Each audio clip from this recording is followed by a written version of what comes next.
Hello and welcome to a Bergkamp Wonderland. Josh has let us down yet again. We've got 1 point out of a possible 9, and the new El Neni, Mikel Merino, is not doing it for me. Anyway, look at that screen. 100 El Nenis, and we miss him. With me tonight to do the podcast is Arsenal's happiest Arsenal fan. It's only Nick, isn't it? You all right, Treacle? Yeah, I'm all right. You all right, Danny? Yeah, have you managed to crack a smile at anything since the last pod 2 weeks ago? Not really. My grandmother died, so that made me sad. Did she really die, or are you doing that for sympathy with me to be nice to you? No, she really died. Did she? Now, second question, did you like her? Yeah, she was all right. Oh, third question, are you getting anything out of it? No, nobody's got any money. She's from Norwich, so she's poor. But she's been poorly for several years, so it's not like How no old one was saw she? it coming. 85. 85!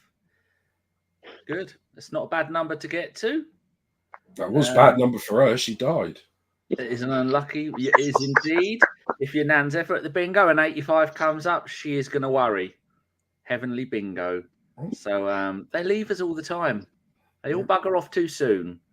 So did you see her regularly, or were you a shit grandson? No, I saw her 3-4 times a year. It was harder because when she went to the home. And the fact that she had dementia for a year or two is kind of difficult because you went and saw her. Sometimes she recognised you, sometimes she didn't. So that is shit. Yeah. It's horrible to deal with shit like that. So was she an Arsenal fan? Oh, yeah, definitely. Excellent. I always say to people on your deathbed, always say, I support Spurs because we'd rather one of them lot die than one of ours. Someone told me that and I agree with it. What else was I going to say, Nick? Thank you very much for my birthday card. No other fucker got me one again. It's fine. I mean, it's up on that unit over that shoulder there, which I'm lifting up with the power of magic. It's on that shelf. Always makes me smile, young Nick. Talking about people that make me smile, and it looks like there is there a birthday card on the back of that shelf, Richard? On the front of that shelf? This one here? No. It's just a note. It's just a notebook. Yeah, no birthday cards. It was just a notebook. You got any birthdays coming up with you and the three ladies and the dogs? No. We're all done for the year now. The last one was just me in September. Yeah, we're all done. Next one is my eldest daughter in January. She'll be 16. Oh, jeez. Kill her now. Just you'll get when's your birthday? September the what? 21st. Are you a Libra then? No, Virgo. By one day. You know, it's all bullshit. Yeah, I do. Yeah. He does believe in it. Our commiserations. How have you been, Rich? Haven't seen you for a while. You've been a busy man. You're barely keeping yourself awake at the moment, but it's nice of you to turn up and not do what Josh did and cancel in back-to-back shows. Josh is officially dead to us. He's fired. Not that he'll listen. Danny, I could never do that to you. I couldn't be that cruel to you, mate. No. No, yeah, I've been good. Touch wood, you know, not too bad. Been going well. Let's say the girls' team is roaring along fantastically. We've got a cup game on Saturday. So yeah, just got a lovely sponsor to a company to sponsor my girls' training tops. So they'll be getting some brand new threads in a couple of weeks. So yeah, all is well. What's the company's name? What do they do? Prestige Nursing. So they find temp agency nurses and placement for nurses in hospitals and stuff like that. Yeah, well, that's very nice. Very good. Yeah, they've done a good thing there. Yeah, so all is good, mate. How are you, Danny? I have had another kidney infection, which is nice. So I was on antibiotics for a sore bit on my belly, and then that went away, and I got a kidney infection. But it's not a kidney stone. So, you know, you give with one hand, you taketh with the other, as no one has ever said. It's a very important time of year, people. Now, Sean's mum, she hates Mr. Trump. She hates him. She can't stand him. She has full TDS, Trump derangement syndrome. And I was going to be wearing a very special hat during part of tonight's show, and I can't wear it because some arsehole has been around my house and fucking moved it. I don't know who the fuck they were, but here is a photo of me and Sean when it was her mum's birthday. We are wearing Make America Great Again hats, and the mum hates it. And so don't forget to vote, people. You know what to vote for. I'm not telling you who, because that would be wrong. But there you go. There's a pair of us. And we got a roll of 100 vote for Trump stickers, and Sean went and stuck them all around the whole of her house and inside of her car. And we've got a bumper sticker for her car, and it says, "I'm a Trump girl. Give me a honk," or something like that. And we stuck it on the back of her car, and she still is finding. Her birthday was the 18th, 17th, sometime in August, same as Thierry Henry, and she's still finding stickers now, and it is hilarious. I mean, I bought her a gold Trump coin. So there you go. It's funny to irritate people like that, yeah, but she's got full TDS and she can't cope. She's probably under it. Doesn't make any difference to her, but she's not having it. She's gone mad. Right. Let's say hello to some of the people that have turned up to watch us in the chat. Bloody hell, there's quite a few people. Jimmy H, evening gents. Si is there. Hello. Phil is always there. Avon says sorry to hear that. Nick, Jimmy says 85, good innings that. Phil says 85. Sorry, Nick. Avon says obviously being dealt with by Danny with the sensitivity calls for it. Calls off. Jimmy says worse things if you see her more see her move often now. I don't think that meant be more often. Brady's banana. I'll happily go on a dirty boy. Jimmy says, if Cash reads my comment and laughed, he is going to hell. No, what was your comment? That's a good innings.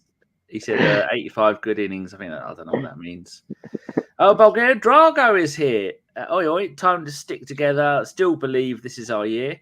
Drago is obviously outside in the snow and has got hypothermia. BX, make Arsenal great again. Phil says, I don't think Trump even likes Trump. Haha. And Phil says, far too pretty to be your daughter, Danny. Was she adopted? Stole her. To be fair, if Trump doesn't win this in the next few days, I mean, there's a job going at Arsenal. You never know. He could do deals. He could do great deals. He could put tariffs on all of our players.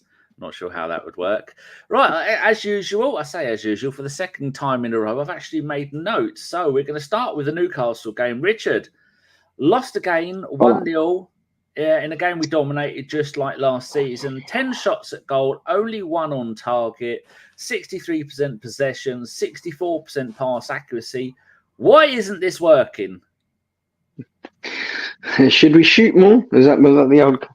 I did ask someone recently that, and I didn't get an answer. I'm just going to eat my dinner because I'm very, very hungry. So I'm on antibiotics. Carry on. No, go nuts. Yeah, it was a bit of an odd one. To be honest. I thought we actually started fairly brightly, and up until I know it sounds a bit strange, but like and even after they scored Newcastle, I still had this weird belief that I thought we could still get something and score goals. Like I wasn't massively like I could every now and again you glance at like at Twitter or WhatsApp groups and stuff like that, and you could see like people kicking off and losing their shit over it, which I kind of get to a certain extent.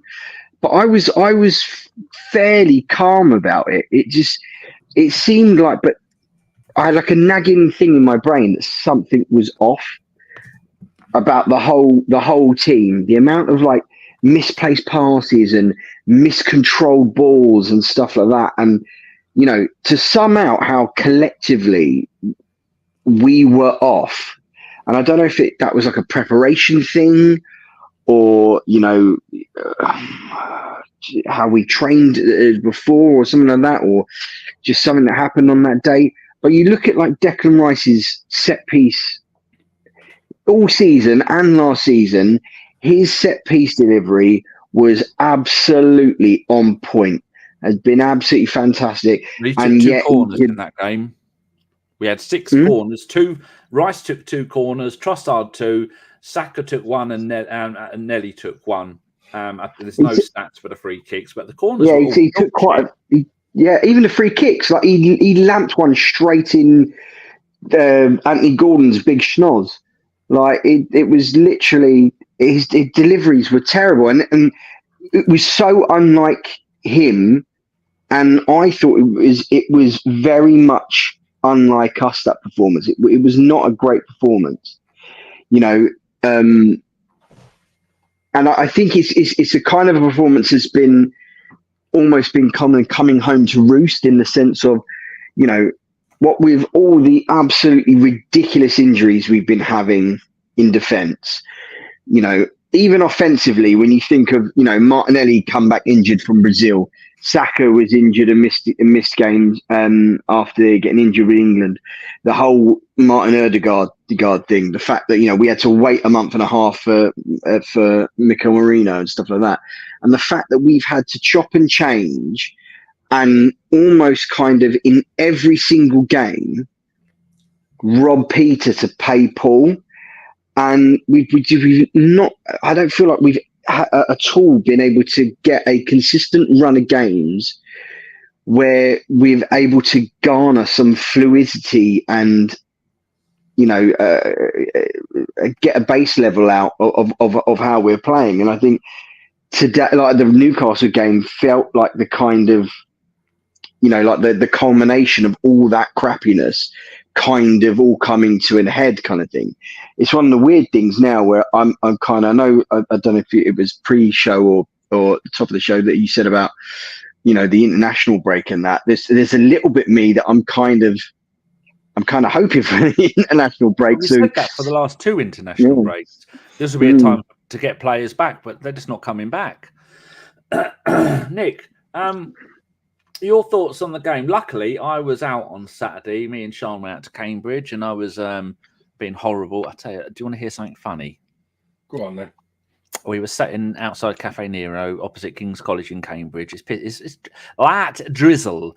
We're sitting there and we're eating cream cakes, and I had a pasta salad with no snow, pasta and tuna, and we're eating that, and then we see this blue-haired freaky thing go by, and I said to Sean, I bet look at her skinny, runty thing. I bet she's a fucking vegan.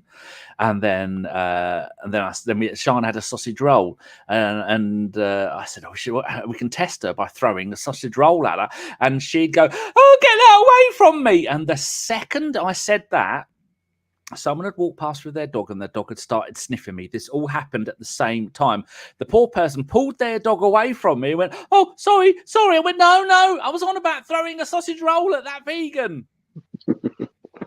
Did the vegan hear you? No, and nor did they really, because by the time I said sausage roll, they buggered off, and I just said to Sean, vegan, and that was it. I mean, be a vegan if you want to be. That's fine. As you can see, I'm eating chicken and bacon for dinner because I am a carnivore, and it's working wonders. Got Sean on the carnivore diet. I said I'll pay for it. Her first shop cost me 70 bloody quid for a week for one person. Breathe, Sweetman, breathe. Anyway, Nick, after my hilarious story about the poor person and their dog didn't even get a chance to give the sausage roll to the dog to prove that I have nothing against dogs. Yeah, so I was out, and I download the game when I get home, and I watched that entire 90 minutes worth of football in about half an hour. Skip, 10 seconds skipping all the way through it. Sometimes there was 1 minute and 20 seconds was the longest amount of time between the ball going out and the ball going back into play. I read a stat that I think it was either 34 minutes or 43 minutes of actual play in that game. It's horrendous, Nick. What was your thoughts on the game?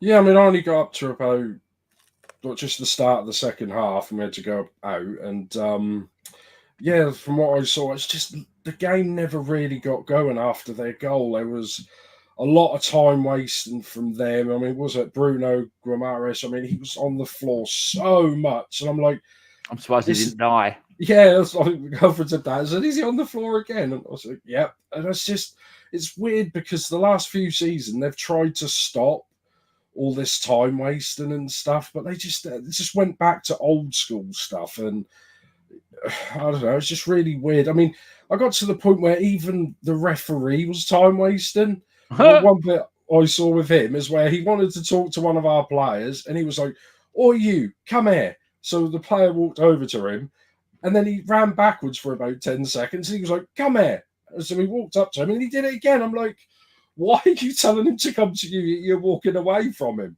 And it's just nothing. There's no momentum in the game. And it just seemed, like Rich said, it just seemed like every player was having an off day, whether it's physically and mentally. I mean, even VAR had an off day. They didn't get involved. Even they couldn't be bothered. It just seemed like a nothing game. And I think he's right, because we've had as many injuries as we've had and players have had to play a lot extra minutes. I just think everyone's just knackered and, nothing seems to be working, which I suppose it's good to be getting that out of the way now, because we had a similar spell, December last year, just before the weird 2-week break, which we're not getting this year. Yeah, we fell apart. And we all said this is pretty much defined the season. We're either going to come back and play really well and have a go for the title, or we're going to drop off and struggle for top 4. And we did have a go, but obviously we've got no chance of that this year because we haven't got an international break. But it's just a weird game where nothing, that's the same sort of thing. Like, we've played Newcastle before. It's just, I wouldn't say they're our bogey side. They're just our play crap football side. They didn't come to play football, did they? No, as soon as they scored, they were like, no, that's it. We're time wasting. We're not bothering. And it's not like some other teams where they would do that and also get extremely dirty and start lashing out and kicking. They didn't even bother to do that. They didn't even kick us off the ball. They just did nothing. And we just didn't have an answer. And I think I said a few months ago, and at the end of last season and the start, where I just wanted a match-winning striker that could just score from nothing. Even if everyone's playing crap, he will do one thing a game, whether it was an Henry, a Van Persie, someone, I know those players don't come that hard to come by, but just someone that doesn't need 10 shots to score a goal. I mean, we bought like Jesus a few years ago, which I didn't want him. I don't really want anyone from our rivals in the league, because if they don't want them, there's obviously a reason they don't want them. And yeah, he doesn't even play anymore. I got to the stage where he didn't play because he's injured. Now he's fit, he still doesn't play because it's just not got a very good goal scoring record. And we've gone and bought Sterling, and he's done nothing again. So, it's just a little bit depressing. I mean, that's the second worst depressing thing to happen to me on Saturday. Well, there you go, and it's the little things in life that matter. Yeah. Richard, poor old Havertz. Where am I going to talk about Havertz? I've got it on the next one about the points, but I think we can bring it up now. I've got this little thing which I haven't uploaded because, quite frankly, I'm a slacker. Got to get that one, and bring that one up. I got away with a parking ticket as well. We were over by 10 minutes in a 1 hour parking thing on my birthday. £60 fine. Wrote him a letter, explained it, went, oh, poor me. And I went, oh, all right, then, get away with it. Bonus. Doesn't like doing three pictures at once. Right. On the screen, people at home, you can see Kai Havertz's form for the last 9 games. Bolton, goal. Leicester, goal. PSG, goal. Southampton, goal. Plus, he was playing no assists in any of that lot. Playing well, doing well, and then we start to get our injuries and start to fall apart. Nothing against Bournemouth, nothing against Shakhtar, nothing against Liverpool. Unlucky in a few places with his inability to get a shot on target. Got a goal against Preston in the League Cup. That doesn't really count. And nothing against Newcastle. Rich, do you put this down to the fact that for quite a lot of some of those games, we've been down to 10 men, and then he has to drop back into central midfield. Some of those games, Arteta is playing Trossard up front, and then he has to go into the Odegaard role. But whatever he's doing, to have 4 big games in a row where he's played the full 90 minutes, he isn't getting the service, is it? And it's ruining his game, because for a while, he's been the only one we can rely on to score goals, either him or Saka, isn't it?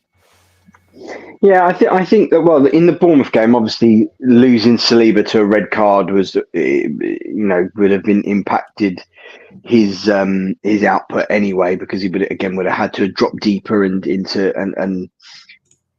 fill into midfield. And also, again, like I said, losing Odegaard, and then also losing Ben White and having to put Partey into right back, which has meant that Havertz has now had to drop back into midfield to make up a midfield with Rice and Merino, and almost like, because at times they're playing as that Merino and Rice as a 2, and then kind of Trossard and Havertz as almost like a 2. They kind of swap round their duties a little bit. So yeah, it's not been great. I think I think was the Shakhtar game, was that the one that Bukayo Saka missed out on as well? If memory serves me right, I may be. Yeah, I think he was, because he came back for the Liverpool game, didn't he, Saka? So again, that's another offensive weapon that we're missing in that game, and it's just I don't think he's been massively terrible or anything like that. I think he's been fairly on par for the rest of the team, probably even a little bit better. You think of that contribution had the referee not been an absolute gobshite and disallowed the goal at the end in the Liverpool game for a fairly innocuous foul from Kiwior on Szoboszlai. He's the guy who beats Konate to a header. He then, lobs the goalkeeper and sets up, he hits onto the post and Jesus scores the winner. So it's fine margins, I think, with Havertz. I think, let's say, you get more fluidity in the team, you get more starters in the team, you get more rhythm in the team. I think and you get him higher up the pitch, because I think big chunks where he was a bit not as effective as he could be, and where we were kind of rehabilitating him and nursing him, with big chunks of that was when he was dropping deeper into midfield, and I think he needs to be further up that pitch to get to be effective. So I say, once we get, I know every team has injuries, and we were extremely lucky last year with all our injuries, and we're seemingly having all our injuries now for both seasons this year. But I think once you see getting players in their right positions and getting players getting a run of games under their belt consistently, I think you'll see him start to flourish again. I'm not massively worried. I don't know about you guys. Nick? What are we talking about? Sterling? No, we're talking about Havertz. And his Havertz, yeah. Goals now, because the moment anyone gets sent off or gets injured, he's dropped back out of position, isn't he? Yes, against Newcastle, he was playing with his back to goal the whole time. No one was putting in crosses for him. When he's 6'12" and great in the air and great and strong, a big strong bloke, he's you'd think, if plan A isn't working, just resort to plan B, run down the wings, cross the ball high, let him barge people by, and even if he knocks it down for other people. But Arteta keeps doing the run down the wings, cut in, zigzag, try and have a shot, and it doesn't work. But he was sling balls into the middle. You've got 7'11" Dan Burn there, who's marking him, and absolutely he gave Havertz a bit of an old school kind of bully thing on Saturday. No, he didn't do anything bad, Dan Burn. He didn't do anything wrong or thingy, but Havertz is quite physical. Sorry, I'm cutting in on you here, Nick. Havertz, he's quite physical, and one of the that's one of his strengths, his attributes, is the fact that he's 6'4". He can he can protect himself a little bit. But Dan Burn was quite a few times getting the better of him, much better of him physically, because he's like I say, he's like 6'7" or whatever it is. But yeah, it's go on, Nick. I'll let you carry on with the observations about Havertz. Yeah, I mean, he's the type of player that he's so versatile that he can play in many positions. And I think he's probably the one player that's missed Odegaard more than anybody else, because the way Odegaard plays, it's not only does he create space for Havertz, he gives him the freedom to do what he does so he can score goals. But also I think with the main thing we lost with Odegaard, as I'm talking about Havertz, is he controls the pace of the game. He speeds it up, he slows it down when we need to do it on our terms. Whereas pretty much since he's been out, no one can actually control the tempo of the game. They can, like, Saka can try and make things happen on his own, you know, trying to run at people, trying to do things solo, but he can't. I don't know if the right word is galvanise the entire squad, but, you know, because he's out there on the wing, you know, whereas Odegaard's in the middle, you know, he sees the game really well and he can make everybody else play better. We don't seem to have any of that. And I think, like I say, Havertz playing as deep as he does, instead of starting deep, having like space and time to arrive late into the box and score goals unmarked, he's starting in that deep position in the midfield because he's defending and he's helping out other people. So by the time he actually gets there, instead of arriving late and unmarked, he just arrives late and the ball's already gone. So, I mean, as Scott said, he's back in training from today, Odegaard. So I don't want to rush him back and start him on Wednesday, possibly give him 10 minutes, maybe, and then think about maybe bringing him on or starting him the weekend. I don't want to rush him back and then have him out for another couple of months. You know, that'd be horrible to think about if he's out for another few months. Supposedly he's travelled with the squad, hasn't he, Odegaard? Yeah, that's what I'm saying. I just don't want him to start him and just think he can, you know, because I don't know, because that was his knee, wasn't it? No, it was a high ankle sprain. It was his ankle, but he didn't have any operation or anything, did it? That was just rest and recuperation. So, you know, I don't know if there's any chance of, you know, but then you know what's going to happen, especially Sunday. Someone's going to clatter into his ankle. It's the first chance they get, aren't they? But probably. But hopefully Havertz. I mean, of all the like Chelsea, you know, Liverpool, Man City rejects we've had over the years, he's probably been the best one. I know it's not very high bar to set, but, you know, it's always those things when you buy these players. We try to look good at them and say, well, actually, maybe we were wrong for ripping the piss out of them for the last 3 or 4 years and saying this shit, you know, and can't hit a cow's barn with a banjo or something. I can't remember how that goes. You know what I mean, Rich. You know all about cows. Yeah. And then we said, well, actually, maybe we try, but sometimes we're just deluding ourselves, and people just think, oh God, why did we sign him? And why did we sign Willian to a 3-year deal? You know, but luckily he pissed off after 1 year. Was it 1 or 2? He only stayed here for a year. Yeah, he was only there for 1 year. It felt like a decade. A football score update for you. PSV have beat Man City Spain 4-0, and with a player called Ryan Flamingo, a Dutch player, scored the first. He's centre-backs. Ryan Flamingo. What a name. It sounds like the bad character out of Miami GTA Vice City, doesn't he? Ryan Flamingo. Celtic are beating Leipzig 2-1, and AC Milan are at Real Madrid and are beating them 2-1. Real Madrid are a spent force, so there you go. Next thing we want to move on to is 1 point out of 9, Richard. Is playing 3 defensive. We've covered some of these bits. Is playing 3 defensive-minded players, Rice, Partey, and Merino, the cause of this recent run? But we have had 6 injured fullbacks already this season, plus Odegaard. This can't all be put on Arteta, can it?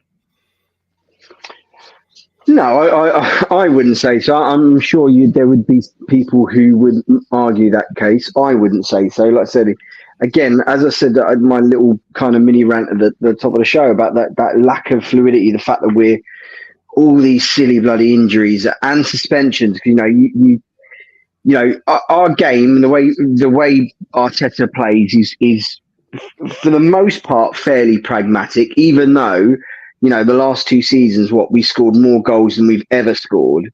You know, we were fairly free, like with the most 5-0 wins I think we'd ever got in a season. You know, I think most away goals we ever had in the season, like stats like that. So we're always free scoring, but that solidity starts from the back. You know, the fact that teams can't break us down and we're so controlled and assured, and then that works its way forward. But if you're having, as I said, you're having to keep on chopping and changing. Like I said, I think White, Saliba, Gabriel, and even to a certain extent Zinchenko for the most part of the season, that was ever present. But you're constantly having to change stuff around and change things around, and maybe there is a case that you can make that probably it would have been better maybe to have somebody slightly more creative in that Odegaard role, someone like an Ethan Nwaneri. Although, I mean, I don't want to. This is not me having a pop at the kid. He's a kid. He's a child. Do we know he didn't do yet? Well, that's it. We not really, and not when he did come on against Newcastle. Not much changed, but then again, the rest of the team were crapola as well. So but Rich, again, I'm not. We should be bringing him on. Should we be bringing him on when the team are doing well, not when the team are doing bad and so many injuries? Do you see what I mean? It's hard to bring him on and expect him to change the game. And I look at it, and I think, Arteta, he's looked at it, right, Odegaard's out injured, but we've got so many injured, suspensions and chopping and changings at the back that maybe he's thought, well, I've got to play 3 more defensive type players to just help the defense out. So not only are we struggling going forward with Odegaard because we've had so many choppers and changes at the back, we're struggling at the back as well. So it's just do you know what I mean? We're rubbish at the back and rubbish in midfield. Yeah, and we're also the other massive thing that Odegaard brings to this team is his ability to press. He's our press leader. Without the ball, he offensive press. And again, I do get it. Are you willing to put all that pressure on this young kid and throw him in at the deep end? Like I said, I probably would have said do it, and I probably would have, maybe said yes. I mean, we don't know what he's like in training and things like that, but I think, like I said, Arteta is a little bit pragmatic at the best of times, kind of thing. So I think he's never going to do that, and I think he made a decision. Evidently, 1 point in 9 or whatever it is that you said, Danny, proves that he got it to a certain extent wrong. But I could see his train of thought in the sense of we've lost our press leader, we've lost our ability to control the ball.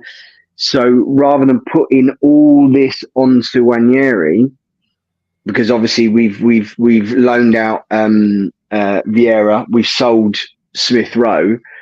Let's solidify and let's hunker in a little bit more and go for a little bit more physicality. You would have liked to have thought in these run of games, especially let's say, Bournemouth have been really, really good this season. After we got, the Man City and the Aston Villa and the Tottenham games out the way, that he would have been a little bit more reticent to allow and unleash Nwaneri. But yeah, I think ultimately 1 point from 9, you can only really say that it has kind of failed and it's not worked out. Yeah. Yeah, I agree with that. It's not all his fault, but if we wouldn't have had the injuries, we wouldn't be in the position we are now. But having players like Tomiyasu constantly injured is an absolute nightmare. By Merino, and the moment he gets to the club, he's injured and he's out for 6 weeks or something like that. And Odegaard, hopefully they'll have the sense not to let him go on international duty next week, even if he is. They were saying last week that he was grass training, which is always interesting. So we've talked about that lot, and the Havertz form we've already covered. All right, Nick, let's talk about Man City rejects, because we've got 3 at the club at the moment. Zinchenko and Jesus have gone from first 11 to being third choice left back and third choice winger if you can fit him in. That's cost us £500,000 a week. No, not £400,000 a week in wages. How has this happened? Arteta's learned it's okay, to have, friends that you've worked with in the past, giving them another job. But then some players take advantage of that. And I don't really want to single just those 3 out, because they're not the only players that end up like that. They're just basically mercenaries. You know, they've been at Man City for as long as they have. Some of them were squad players as well, but they've got all the millions in the bank. They've won trophies. Oh, I want to play every week. And then they just think it's, oh, I'm going to play every week now, so I don't need to try. And that's just, I can't remember any, like, Jesus just getting pissed off and annoyed because it's not going his way. Always got just a face like a child who's been told to tidy their room. Do you know what I mean? Yeah, but not even that. He doesn't seem like, you know, I know it's hard to compare him to Nwaneri, you know, one of our best players of all time and one of the best players the Premiership's ever had. But when he got in a mood, he was dangerous, wasn't he? If you pissed him off, he was dangerous. He would take that as a personal insult and he would do something. He would run at players. He would want to humiliate them. And the thing is, with Jesus, I've seen some of his YouTube highlights. He's got skills. You know, he's a half-decent Brazilian player. It just looks like there's just something missing there that he cannot be asked. And I don't even know, like, maybe a month or two after we signed him, he seemed to actually run about and put himself about a little bit. But whereas now, it's just like he comes on, you know, he's been dropped now. Last year, he had a lot of injuries, so he wasn't in the side. Now he's been dropped pretty much on form alone. And when he comes on, you think, right, half an hour, you know, I've got to show the boss I can start. You would expect him to just not stop running for that entire 30 minutes to prove a point. And they don't. I mean, we've seen it before in other teams when players have come off on the bench. We've said, oh, well, he's been on the pitch for 20 minutes and he's done more than the bloke who was on the pitch, you know, who was on there for a whole hour. He's impacted the game more. And it just doesn't seem to have it. And Zinchenko, I mean, another one, he's always injured. And a left back that doesn't want to play at left back, which is odd that he's allowed to do that. And then we bought another one in Sterling this year. I don't want to buy those players. You said bought Sterling twice. We've loaned him. Who we loaned him? Yeah, I know. Well, would you pay for him? I mean, how he's been so far, I'd send him back in January and rather have no one for what he's done. I mean, you said he was going to get 20 goals or be involved in 20 goals, and he's been involved. Don't bring that up now. There's no need to be mean. Okay, you said 20, and you got the 2 right. It was 2. So unless he's going to have the best second half to the season he's ever had in football, which I doubt, you know, that's one that's been a flop. But I just, you know, I mean, Arteta, maybe he'll learn being a young manager, and this is his first job, that you can't just keep signing your mates because sometimes they take advantage of you. Before coming to you, Rich, on those players, Sai has put Man City are losing 3-1 to Sporting, and BX has put Goalkeepers has scored 2 goals against City. One of the things I was going to bring up later is this. Looking at the screen, this is Goalkeepers', I will say it different every time I say it, goals per game for FC Porto, for Sporting Lisbon, not FC Porto. For Sporting Lisbon, he scored 4 at the weekend against Amadora, 2 against Nacional. So I did do a tweet the other day. I mean, how many is that? That's 4, 5, 6, 7, 8, 9, 10, 11, 12, 13, 14, 15, 16, 17, 18, 19, 20 goals before tonight in 16 games. He's now got 2 against Man City in the Champions League. He had 1 against Sturm Graz, none against PSV, 1 against Lille. Is he the real deal, do you think? No idea. I mean, I think I saw your tweet the other day. I can't remember who the player it was that you put up there that had scored a hatful of goals in the Portuguese league and then did absolutely sod all. You know, put Goalkeepers' stats up for when he was at Coventry. Put his stats up when he was at Coventry. It was Dost, the one that you're on about. Yeah. So you never know. Like I say, it seems like he had a good season last season, and he is looking like he's ripping it up this season as well. So maybe he is the real deal. You know, you can't say that he can only score what's in front of him, I guess. And a minute he's scoring in front of Man City, so you know, more power to the geezer. I wonder how much money it would have cost to try and buy him from Sporting. Considering you've got Havertz, you've got Jesus. Yes, he might not be everyone's cup of tea at the present moment in time. But he's still at our club. He's still our player. He's still on a long-term contract. He's still getting paid 200 and something £1,000 a week, and stuff like that. So, and if there's no buyers in it, because you look at Zinchenko and you look at Gabriel Jesus, when they came into our side, they transformed the place. They raised our floor up no end, and it was, Gabriel Jesus was looking like the real deal for us until his horrible knee injury that he got, and he's never been the same since. So yeah, it's just a bit of a shocker. I mean, like, would I have loved to have signed? How do you pronounce that? Geezer's Gorkayev's, Gorkev's, whatever his name is. Yeah, the Swedish fella. I'd love to have signed him. Who doesn't like a nice shiny striker? But I mean, I guess it all depends on price and wages, and you're going to have to move on someone from the squad, and you're trying to move on. How old is Gabriel Jesus? He's like 28, 29, something like that? Yeah. With a dodgy knee on high wages. Good luck. That's another mutually. That's why Heto's gone. He's got too much PTSD from ending people's contracts. Now he's got to do Zinchenko, and he's got to do Jesus in the upcoming months. The end of the season, maybe. That's not going to be easy. Maybe. But I mean, how do you say? It's just a shame with them too. It really, really is. Because I think both players, were absolutely fantastic for us when they first signed. But we've kind of, especially last season, we almost kind of moved away from them. Like I said, they raised our floor, and now our ceiling's been raised, and we're ready to move away from them. And it's such a shame that the replacements, the guys that they've brought in, especially like Calafiori, has had a crappy injury record to start. Like I said, we had barely had any injuries last season.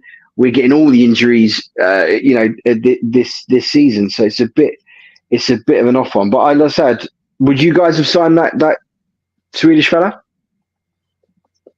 Well, the manager's going to Man United. He's agreed to go there, and Man United love to spend £150 million on the players that are wonderful in a shit league. So I think he's bang on to go to Man United. You, Nick?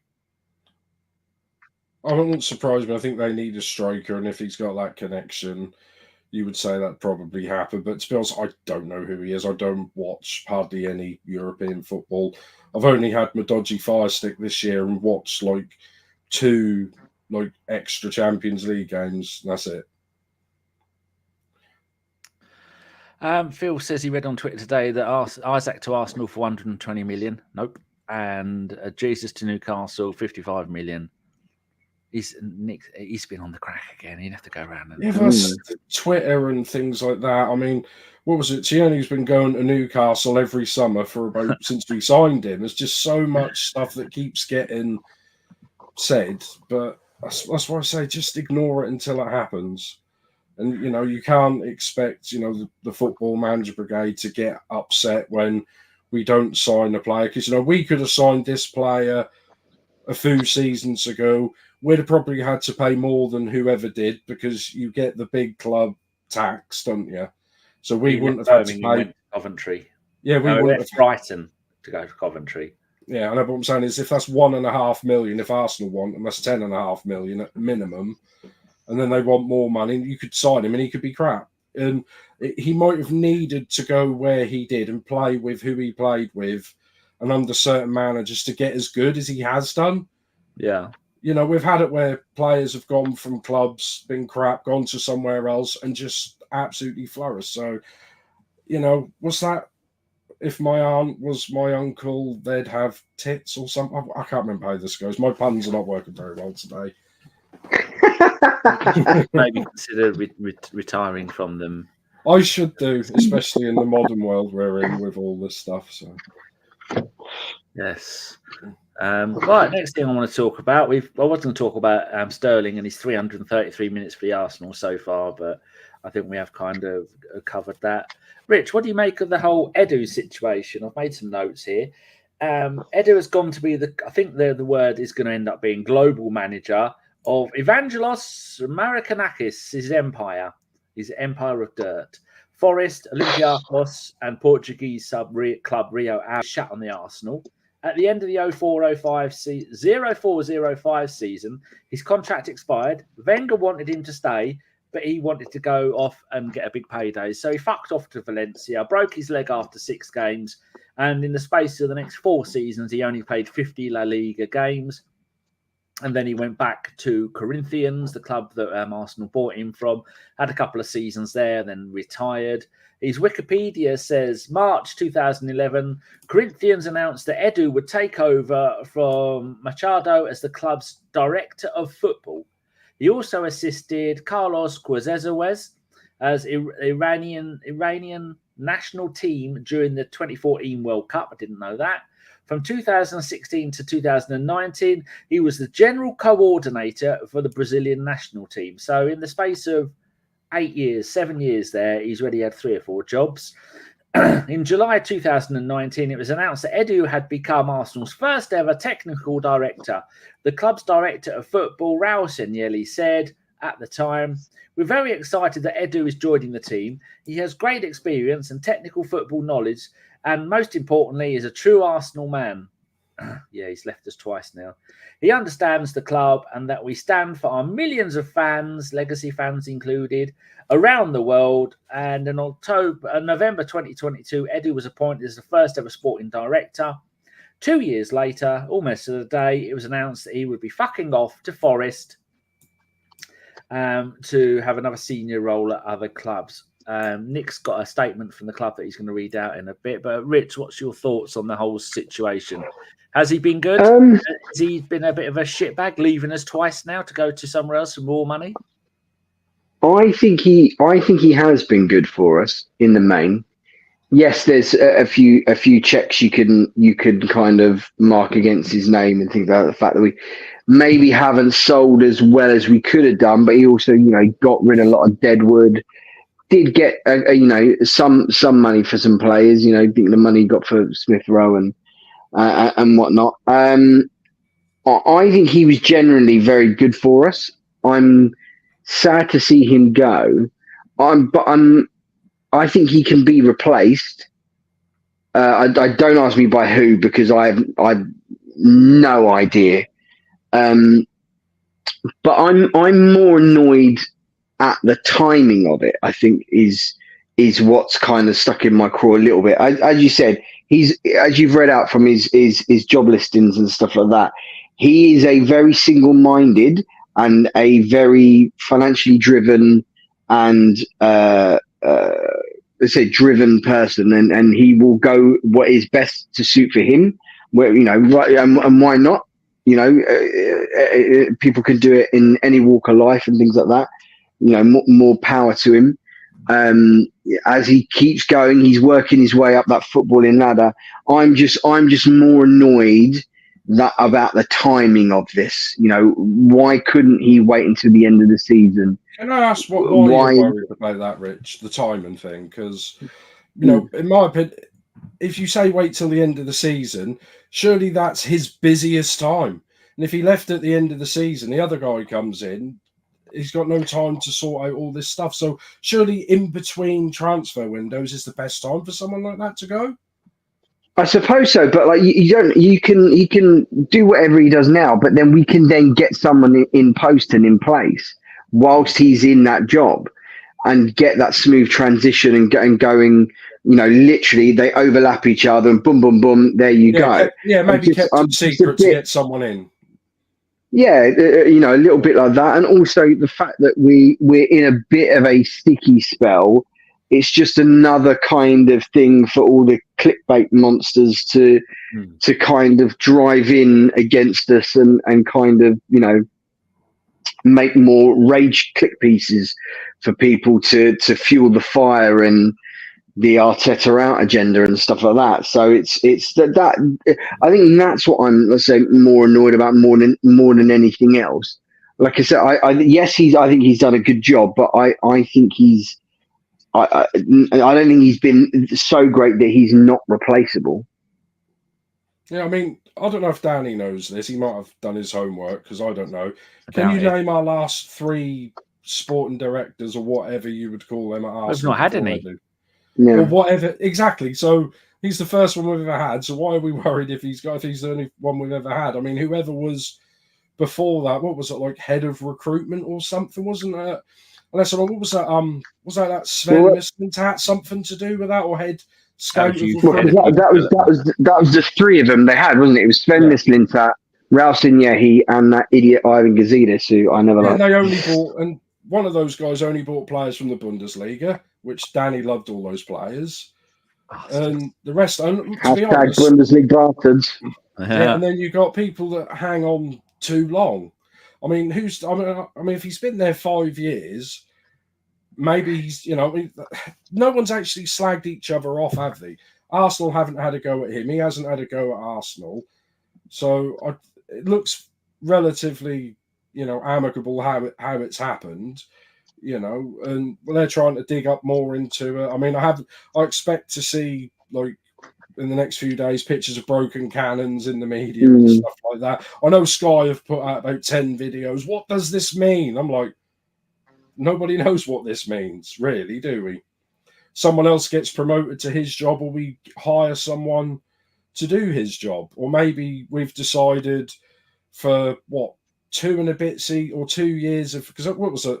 From 2019 to 2022, he was doing another job, and now he's sporting director. Maybe we decided we don't need him to do that job, and someone else can do his job as well. You know, there's a lot of questions, but, you know, you look on the side, like you say, the clickbait stuff that basically means we're not signing anyone, mass exodus and things like that. Because if you give the media anything to talk about, or nothing to talk about, they're going to find something, aren't they? And they're going to blow it all out of proportion. I think isn't the talk that because we signed that guy who was an executive with the Premier League, who I think used to work for us back in the day, and he's coming, I think, to take Richard Garlick's job, and Richard Garlick has been promoted to do something else. I don't know the massive ins and outs. What does that say there, Danny? El Neni's earned his A license. Congrats to the Egyptian Perle. Oh, fantastic stuff! Bring him back. Bring him back. He can coach the kids. But yeah, I think maybe they've got something like that in place where they've got that Richard Garlick is going to be taking over those operational kind of procedures, you know, the operations side and agent side that Edu was overseeing. But yeah, I guess we'll have to wait and see. But I'm not worried about the fact that he's gone. You know, more power to him. Like you said, like Nick said, Nick makes a great point. It seems fairly amicable. He's never knowing. Right. That was my one for the whole. He'll go off camera now for a gentleman's tickle. We'll only be 2 minutes. But yeah, so it seems fairly amicable. I don't know. What do you think about it, Dan? I was just thinking, as you two were talking, I was thinking Arsenal haven't done what the owners want them to do. Back-to-back seasons as runner-up, so close. Now we've got rid of Wilshere. He was the head of the under-18s. We've got rid of Edu. I think that was more of a case of where you're going to go, you might as well fuck off and go now, because there's no point you staying at the club and photocopying all of our documents and making microfiches with your little pen camera of all the details of the tactics and things like that. Those two have gone, and Vinay's gone, and I think there was one other one has gone. That's 4 people from the Arsenal structure. 2 of them are ex-Arsenal. Vinay was an Arsenal man, worked his way up from being a ball boy to a program seller to peanut seller to all the way to the top. So we always said back in the day when Steve was here, we want Arsenal men at the Arsenal doing Arsenal stuff. Well, we got Per in. and then we got Jack, and then we've got Arteta, and it was slowly building. We had Freddie was there as well for a while, wasn't he? Freddie was there, yeah. Behind the scenes, load of Arsenal people, but it doesn't seem to have worked. Last season we took ages to get going. It took him half a season before the beautiful game turned up. I still think the best football we've played is not last season, but the season before that. The free-flowing, goal-scoring, wonderful football. And now Arteta seems to have gone, he's gone full Southgate. I'm scared to lose. I don't want to concede a goal. I'm scared to lose. I mean, look at how many goalkeepers and defenders he's bought compared to how many strikers that he's bought.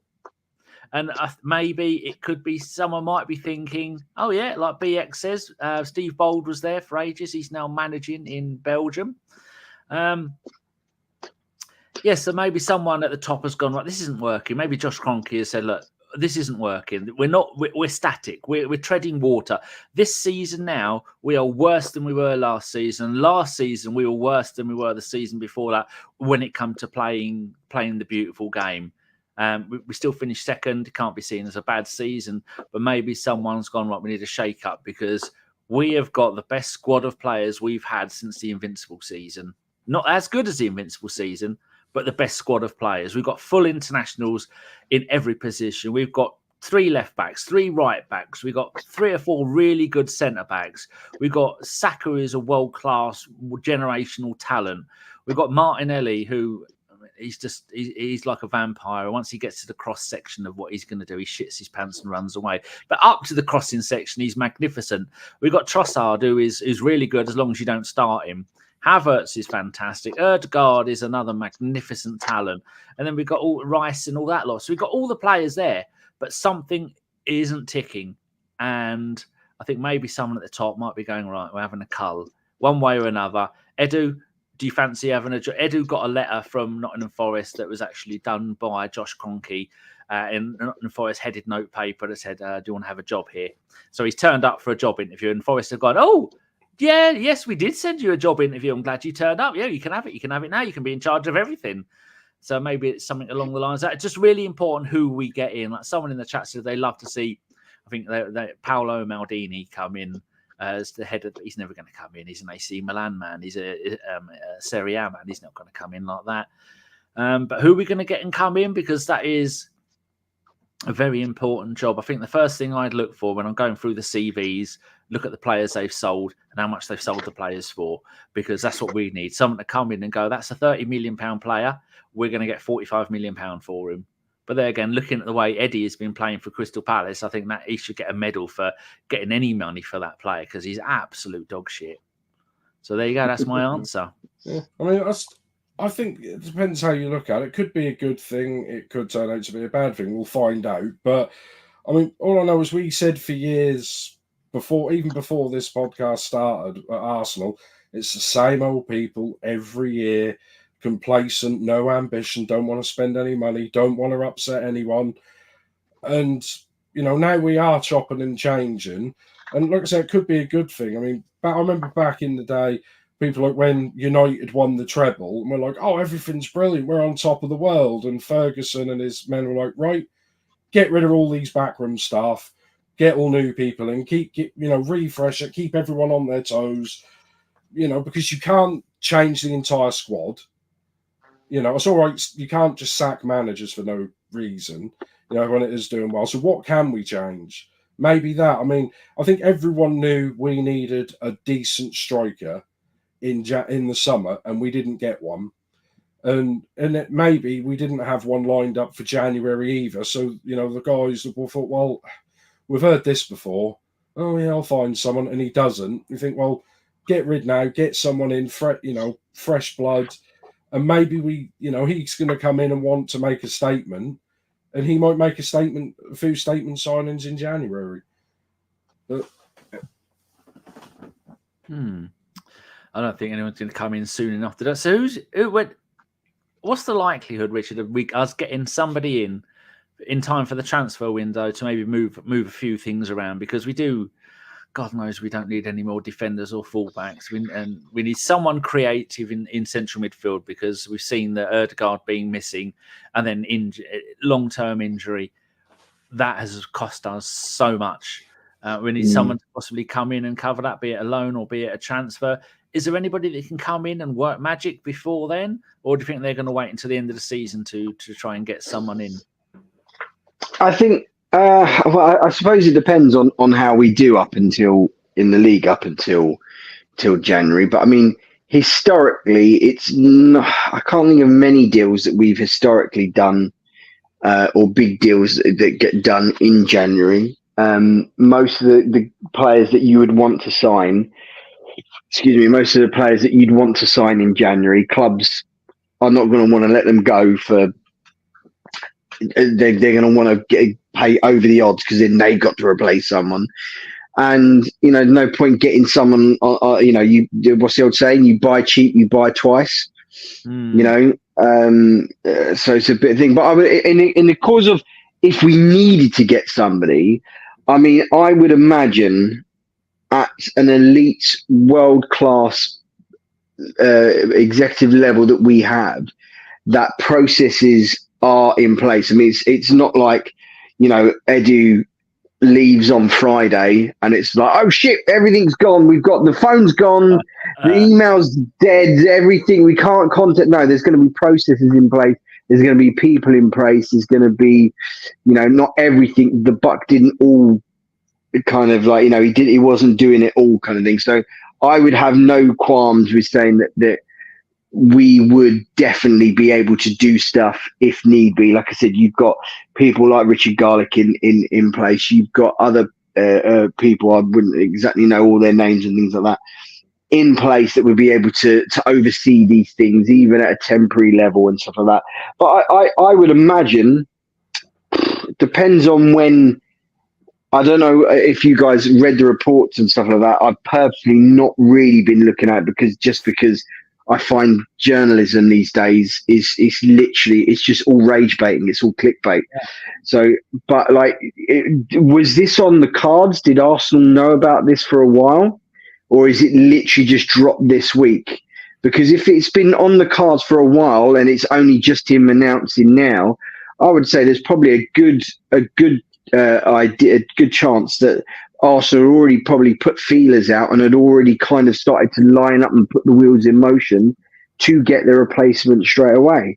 Or maybe it is like one of those things where it's, you want to take your time. We've got them processes in place. We've got these procedures. We've got this, not a scouting network, but we've got a network of people that we trust and that we're working through, and that we can take our time and get the right person for the job. We don't, you don't want to end up with another Ralston Yahi.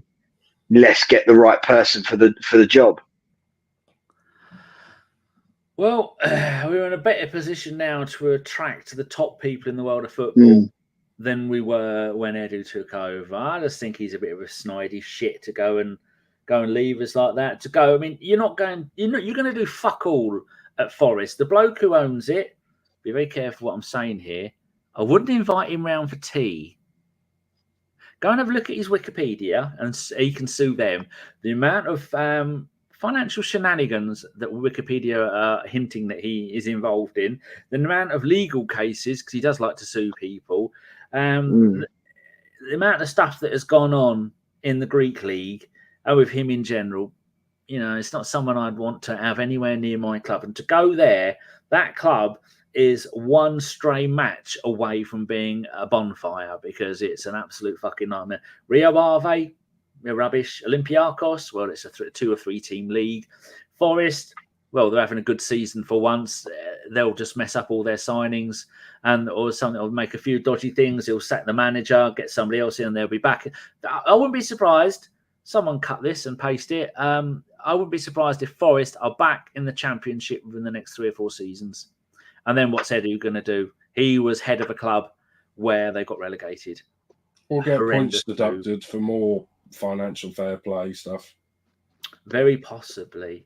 Nick, the club let out a statement, didn't they? What did they say? It's very cookie cutter basic. I mean, I can read it out very poorly if you want. It just said, Edu has today resigned from his position of our sporting director. Edu, our former player and invincible, rejoined us in the role of technical director in July 2019. He progressed through the club and was promoted to sporting director in November 22, so literally 2 years ago, where he oversaw the men's, women's and academy football. We thank Edu for the part he has played in our renewed football strategy and driving the club forward with the values of Arsenal in his heart. Edu said, "This is an incredible hard decision to make. Arsenal has given me the opportunity to work with so many amazing people and the chance to be part of something special in the club's history. It's been a special journey, and I thank Stan, Josh, Tim, and Lord Harris for the support they've given me. I've loved working with so many great colleagues across our men's, women's, and academies teams, especially Mikel, who has become a great friend. Now it is time to pursue a different challenge. Arsenal will always remain in my heart. I wish the club and its supporters only good things and all the very best." And there's another bit here from Josh Gronke. He said, "We respect Edu's decision and thank him for his immense contribution and dedication to driving the club forward. Everyone at the club wishes him well, and we are all so fond of him and the positive energy he brings to everything and everyone. Change and evolution is a part of our club. We remain focused on our strategy and winning major trophies. Our succession plan will reflect this continued ambition." Oh, well, it's quite the statement there. People in the chat are saying Noza says, could BFG do it? Or would he just end up signing or just sing more Bundesliga bastards? Jimmy says, let's face it, Edu has been money-driven from the very start. Man City are losing 4-1. What else was there? Someone else made a good point. I know it wasn't Phil, so I can immediately skim over that lot. Sai says that Man City have got a player called Simpson Pussy. I don't think that bleats the bloke called Ryan Flamingo. What else have we got here? There's a question there from Jimmy, which I shall save for later. So I'll get rid of that thing there. I suppose that's always a negative thing if you've got ex-players that are somewhat known doing these backstage roles. Whereas if someone at Liverpool that no one really knows does that leaves, do they really get as much reporting as what Edu gets? Because, they could show him playing years ago, talk about his career and stuff. Like, if it's just someone nobody knows and nobody cares about, just nobody cares, do they? Well, this is what I mean about timing. I think if this had happened, say February, if this happened in February, and no one would really made a big deal about it. The fact that we're in a sticky patch and not doing as well as we really should be doing, and also because Arsenal have such a massive online presence of fans, that it's just engagement farming. It's just they'll put out anything they can to get people talking bollocks about and stuff like that. Yeah, I mean, there's reasons for him leaving. It's easy to just blame him. It's easy to just blame the club. There's somewhere in between. I mean, maybe he's been told, "Thanks, mate, but we're not spending any more money." And he's like, "Great, so I'm not signing any more players. I'm going to get grief. And if I'm not allowed to sign players, what is the point of me being there? Because I'm just going to get dogs abuse and blamed for not signing players rather than the club not releasing funds or whatever." And I'm just talking hypothetically. So maybe he thought, I'm not going to wait till February or the end of the season. I'm just going to get out now. Because I assume they've had their first of the month meeting, talked about, because all the stuff that's could happen in January, they're working on that now, aren't they? They don't wait until January the 1st and then decide, let's make a few phone calls and see who's available. Well, maybe that's why we did it so badly. We took it to their word. We didn't tap players up and talk to agents and put the feelers out. However, we did, and maybe they've had that chat and they said to him, "Nope, we're not signing anyone. We're not spending any money. We've spent a lot of money in the last 5 years." So he's thought, right, see you later. So we'll find out in the next 6 months, won't we? Just coming back to something Richard said, is that things haven't really gone the way we'd wanted to this season. That's not Arteta's fault. That's not Edu's fault. Before anybody puts, we only get one comment each podcast in the YouTube comments. I don't want that one to be, "Were you blaming him?" We're not blaming him for the injuries. Are why we're where we are at the moment. And I think we all agree that Edu has done a good job at the club. And I probably would have preferred him to stay at the club. He's an Arsenal man. But good luck to him wherever he's going. I thank him for the hard work that he's done, for some of the players that he's brought in. And like Sai's on fire tonight, which is nice to see. Sai says, "Oh, thank Edu for bringing Martinelli, and he can fuck off for signing Willian." And Jimmy H says, "Let's face it, Arsenal are a club that have done things correctly, the correct way. The media loves to shit on us, so no matter what. So any of the news, they dig the knife in twice as hard and as it gets the clicks, and it also riles up the Arsenal fan base." Noza says, "And David Luiz, or was he an Arteta signing?" I think they both were involved in it. And David says, "Got to get back to work. Thanks, gents. Have a wonderful day, night. Mean whatever." David, did you see the photo? I know you're like this. Me and Sean wearing Make America Great Again. If you want, David, I'll send you that over WhatsApp. You can have it framed and put it on your wall. And now I'd wear it now, but someone's moved the fucking hat. All that stuff behind. I'm not a hoarder. That's all my brother's shit that I've been selling on eBay. Over 1,000 eBay sales now. And I'm still not even a quarter of the way through all my mum and brother's shit. Bastards. So, going to move my foot. That's that done. What are we going to talk about now? We've got one final thing to do. Upcoming games. Rich, Inter Milan away, Chelsea away on Sunday, then a 2-week international break. What's your thoughts on this? What can we expect with our bit of a shitty run at the moment of the only win in the last 4 games was against Preston North End, who were bottom half of the championship? I mean, European games are always hard to really gauge and stuff like that. I think I heard in our WhatsApp group, John, I think, put in there that Inter Milan, I mean, I don't watch massive amounts of Serie A anymore, ever since it left Channel 4 and the Go Lazio days. No, they didn't say Lazio. Was it not? No, it sounds like Lazio, the club, but it's something else. I don't know what it is. I mean, AC Jimbo mentioned it once. He was doing the pod, and someone said, "Oh, I love the goal Lazio," and he went, "Well, it wasn't actually Lazio. It was an Italian word that sounds like Lazio, but it wasn't them." Well, it'll forever be goal Lazio in my heart. You know, watching Giuseppe Signori and all that sort of stuff. So I'm not too clued up on Italian football massively. I think he said, you know, what's a group, something about that Inter Milan will be fairly defensive and sit and hold and stuff like that. So that'll be a lovely, exciting game. Hopefully, like I said, we can get on track. Like I said, if Odegaard is in the squad, he can maybe get a couple of minutes, maybe. I think Declan Rice hasn't travelled over to Italy, which is maybe a bit of a worry, I guess. But maybe he can get a bit of a rest and. You know, we can revert to what we normally have with, Partey in there, Merino, and maybe Nwaneri if we're having a little shifty round. I'm more concerned about the Chelsea game. Is that at the Bridge or is it at the Emirates? Away on Sunday. Yeah, that's the one. That's one of the one teams that I never want to lose to. I can't stand Chelsea. I genuinely don't really do hate in football teams in general, but apart from, let's say, Chelsea, just because there was, probably said this on the pod before, there was when I was younger, there was an old Chelsea fan who lived on our estate who used to always call me a half breed, and me and my dad should piss off back to Egypt and all that sort of shite. So I've never liked Chelsea from them days.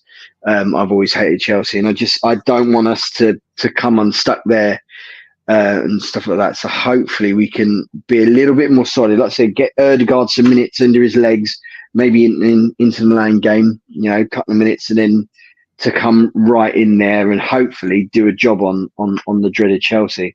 I'm kind of stuck somewhere in the middle in my assessment of it, of my feeling. I'm a little bit trepidatious, but I'm a positive kind of fan anyway. So I still think we're good enough that we can take advantage of them. Someone called Shana half once. the person had to explain to her what a half-half was. We had no idea. So now we refer to Sean as the half-half. Probably are just like you. We've got Egyptian heritage. It's some way back in our genes. And so that's why she tans really well. Do you tan well? I do indeed, incredibly well. I know I look very, very pale in my little ring light, but yeah, I know I do. And my youngest daughter, she goes very, very dark in the sun. Yeah, it's quite who funny. built the pyramids, Richard? Who really built them? It was aliens. Fucking knew it. You can't. We have to keep that. We don't tell you. Keep that between us. Keep that between us. We let Nick know as well. Yeah. But don't. Nobody else needs to know. Wasn't aliens. Hello. Yes, Nick. That's exactly what we want to. I'm on the phone to Graham Hancock as I speak. Right, Nick. I had massive whips, mate. Massive whips. You'd be surprised what you can lift when you're getting whipped. Yeah, one man can lift up there's 3.2 million stones in the main pyramid. Yeah, that's easy to do. Bullshit. Aliens. Nick, Inter Milan, Chelsea away. Are we going to get a win out of that? And will we end up being, what is that? 1, 2, 3, 4. Will we have any wins in the last 6 games once those 2 have been completed? Well, I hope so. I mean, hopefully the Inter Milan game, we won't get dodgy British VAR to mess it all up. So that'd be nice. And I'm just having a look at what injuries, according to this, we've got left. We've got Tierney's out. It says late November 2024. Might as well be November 2025. Calafiori, mid-November. So I think he'll probably miss both games. Tomiyasu, late 2024. It says Rice is out. It says physical discomfort, a few days. I'm not sure what that means. Piles? It could be. I don't know. He's had too many Muller Rices. He's got the shits. Very well.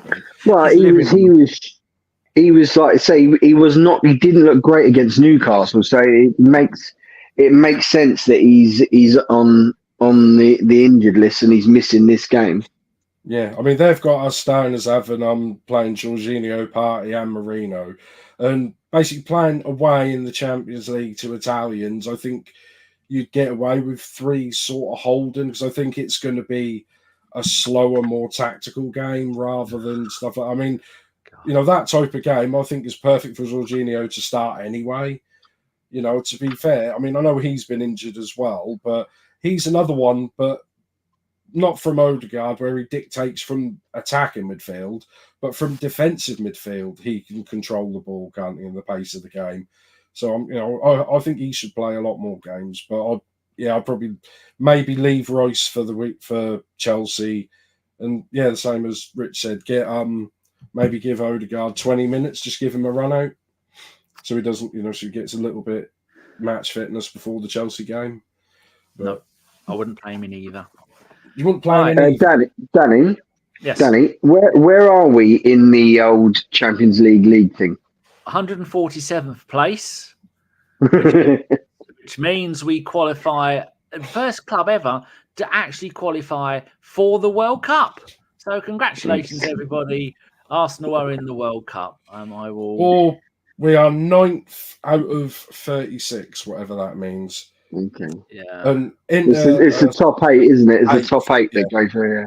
Well, it's such a big league that I can't even get a proper screen grab on it. Right, there we go. I'm going to do a little screen grabby thing.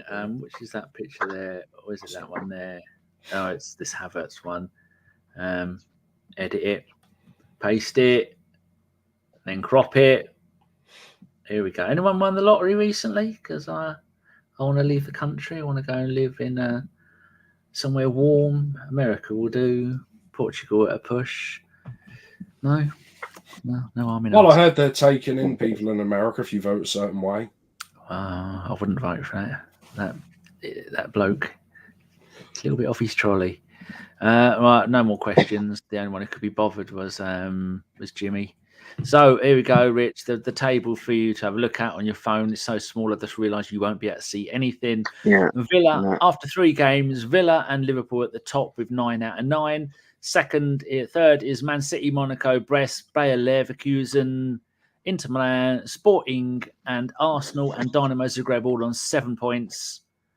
And at bottom of the table is Slovan Bratislava, Young Boys, Red Bull Salzburg, Red Star Belgrade, and Sturm Graz. So there you go. They're all the teams who are at the bottom. But do you think he'll bring in Sterling and he'll bring in Jorginho? Well, he's going to have to bring in Jorginho, I guess, for Rice. But do you reckon he'll Sterling and maybe Nwaneri or something like that, and kind of rest people for the Chelsea game? Maybe they'll look at it as if we get an away win in the Champions League, then that's almost us definitely in the top 2/3 qualifying position, because then we'll have 10 points, and so many of the teams have got so few points. But I don't think he'll take any risks. I just think he'll go there and try and play the defensive football we've been playing all season, and we'll end up coming away with a draw. Nick? Yeah, it's really annoying that we're still trying to pick and choose what players to play in what competition. And do you really want to rest players for Inter Milan in the Champions League? We haven't been in the Champions League for years. Now we're in it. We're talking about resting players so we can concentrate on the league. It's until we're guaranteed, to finish top 8 or however it works. I don't really want to rest anyone. If it's rest them because they're not fully fit, I wouldn't rest them, if they are fit. Right, we've got 3 questions, all from Jimmy H, because there's 295,000 people watching this show live, and none of you are given a question. So Jimmy H has 3 questions. The first one to you, Richard. With the news breaking via media of Edu leaving and other things about the club being leaked, is leaked 1S again, the club becoming a Wild West again? Jimmy, you've let us down on that question. Move on. Try this one, Richard. Did anybody see the ref watch with that twat when they compared Rice getting kicked over to when it happened in another game when they said it was a red? Weren't we talking about this before the show? Yeah, we did, yeah.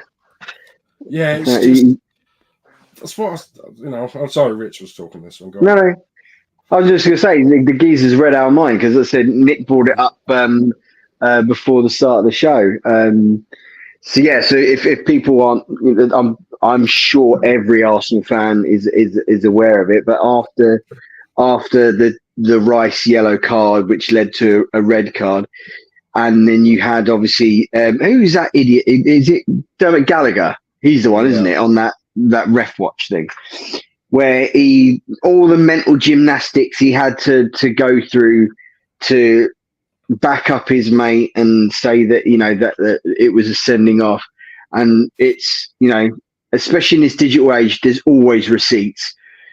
It goes back a couple of seasons, exactly the same situation when it was Henry Lansbury absolutely send some dude up. That was the right way around.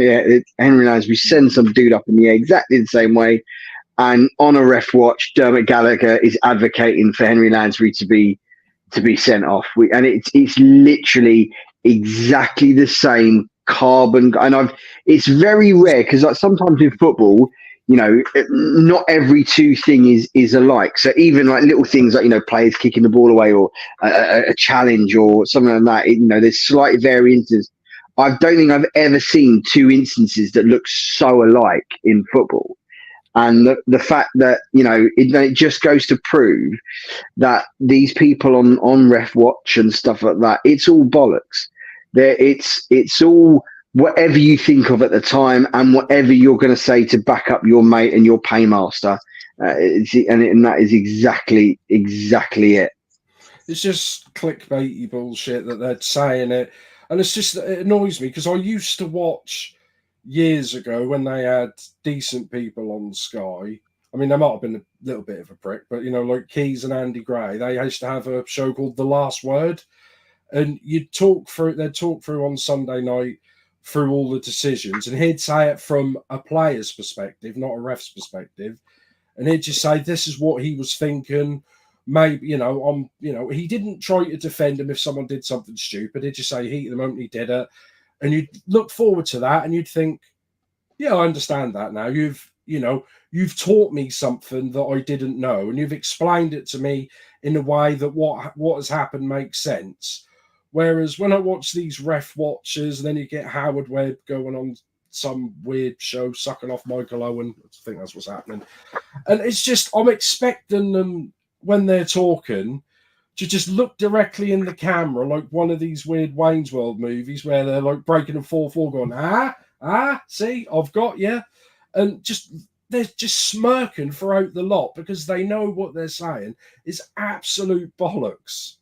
It's just not true. And I mean, even this weekend, you had Merson in his bright yellow dickhead suit having his weekly have a go at Arsenal because he's pissed off because we told him to fuck off because he was an alcoholic prick.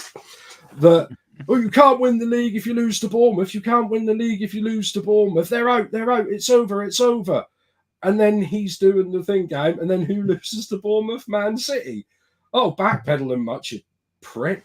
Do you know what I mean? It's just, they say these things, you know, and then they don't realise that's going to come back and haunt them.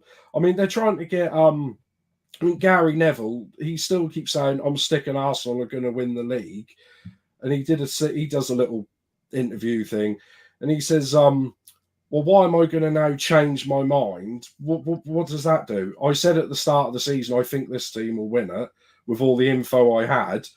What if I just get to keep changing my mind mid-season, and then the day before someone else win the league, I change it again? What am I going to say? See, I was right. That doesn't, you know, people just go back. Everything's online, you know, for good or bad, and that's just what it's like. Just a lot of people are just getting sick of it because they could just see right through it." You got a point there. Oh, Des has turned up. Oh, Des. Title is done and dusted. Let's focus on winning a trophy or two. Does look like that way. The second question was rumours of Wenger coming back to take Edu's role. Two answers. Jimmy, would you like to buy a comma? I'll sell you a comma for £1.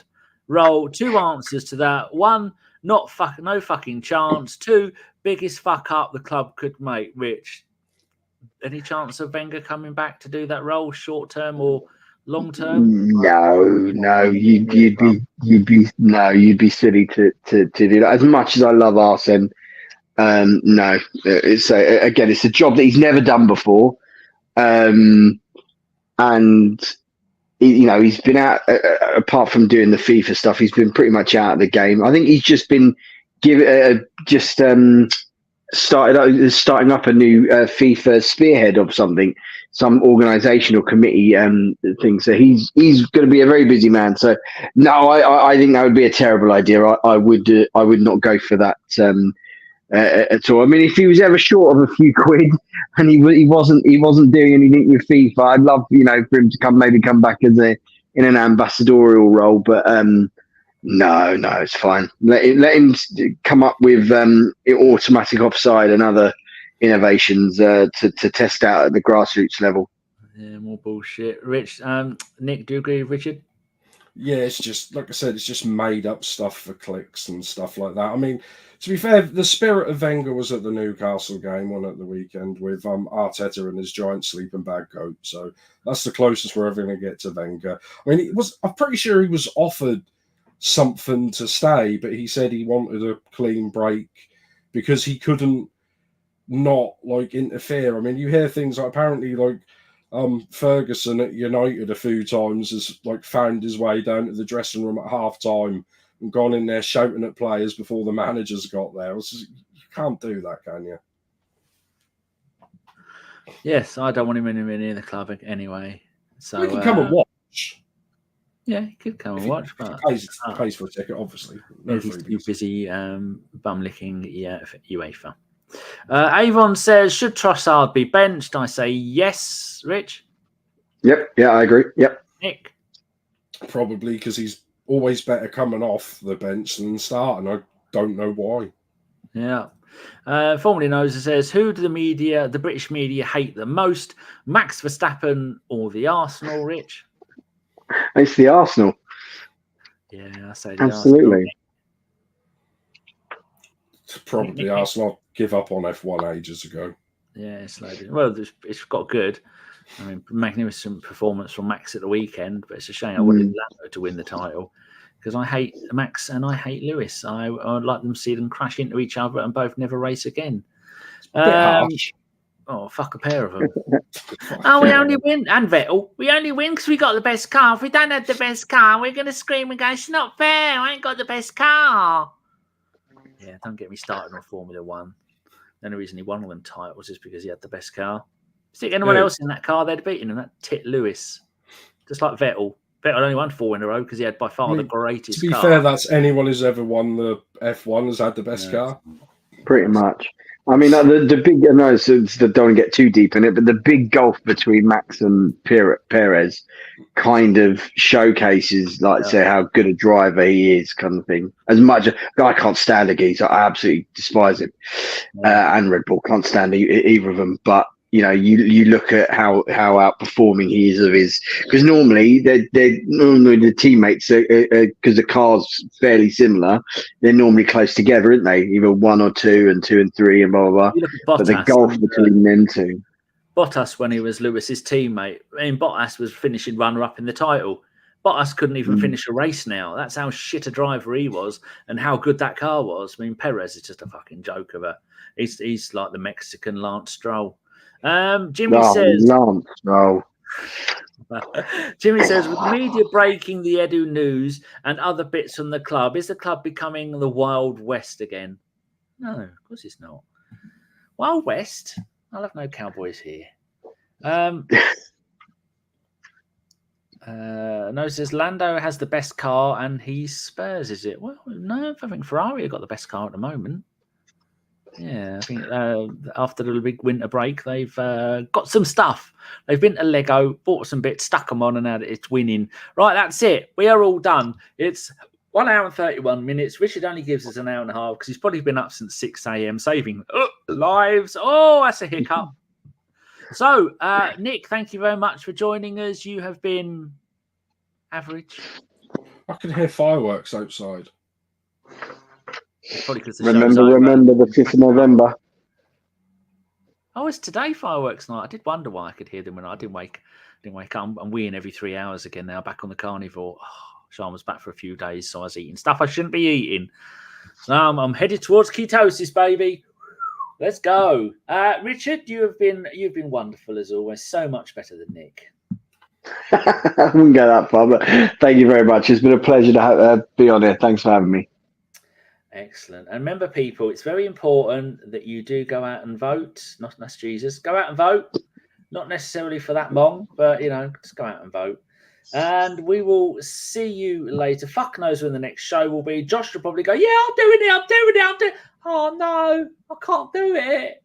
Oh, my shoelaces have come undone. John doesn't even reply anymore. Ellis, well, fuck Ellis. Carl and Femi only reply every 2 or 3 weeks. So there's some kind of shenanigans going on there where they're moonlighting on other podcasts. Chris retired. Fuck knows what Jeff is doing. He doesn't even reply to messages. In fact, I closed the group. The old group closed it, and Jeff hasn't even noticed. That's how much notice Jeff Arsenal takes of it. So there you go. We will be back sometime between now and the end of time, which is estimated to be about 5 billion years, until our sun goes supernova and wipes out everything to just past Mars. Will be fried and frazzled into dust. So hopefully between now and then we'll get another show out. But I wouldn't put your money on it because, quite frankly, I'm bored of football. Thank you very much. And up your bum. Good night.